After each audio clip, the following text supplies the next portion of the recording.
Muy buenos días, queridos alumnos y alumnas. El día de hoy les voy a explicar a qué se refieren cada uno de los términos que ustedes investigaron durante esta semana y que, por cierto, tienen que ver principalmente con la velocidad. El primero de esos términos es el movimiento, que significa el cambio de posición de un cuerpo. Vamos del punto A al punto B. Por lo tanto, estos tres términos nos ayudan a saber cómo se está moviendo este cuerpo, además de diferenciarlos cada uno de ellos. Comenzamos con la trayectoria. Es el camino que recorre un cuerpo para llegar del punto A al punto B.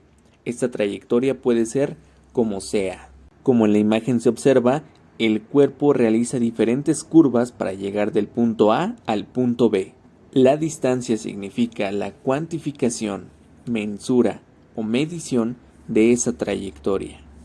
Es decir, vamos a medir cuántos metros recorrió ese cuerpo para llegar del punto A al punto B. Su símbolo es la D, y al ser una magnitud de longitud, en el Sistema Internacional de Unidades, sus unidades son los metros. Sin embargo, el desplazamiento es totalmente lo contrario. Es el camino más corto del punto A al punto B, es decir, una recta.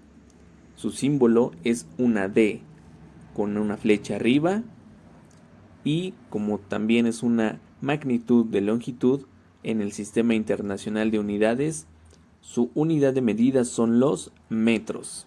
Es en esta imagen donde podemos diferenciar cada uno de esos términos, e inclusive cómo es que se escribe la distancia y el desplazamiento. Ello nos lleva a los siguientes dos términos, velocidad y rapidez. No hay que confundirlos. La velocidad es el desplazamiento recorrido en un intervalo de tiempo, lo que significa que vamos a calcular la velocidad de un cuerpo que tomó el camino más corto para llegar del punto A al punto B. Su símbolo es una V y una flecha arriba de la V.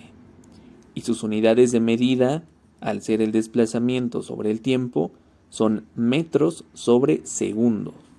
Entonces, la rapidez es la distancia recorrida en un intervalo de tiempo, lo que significa que vamos a calcular cuánto fue el recorrido de un cuerpo de llegar del punto A al punto B. Su símbolo es una R, y al ser sus unidades de medida de la distancia sobre el tiempo, son metros sobre segundos. La aceleración es otro término interesante, porque es la variación de la velocidad respecto al tiempo. Es decir, vamos a calcular esos cambios de la velocidad que tiene un cuerpo en un cierto tiempo.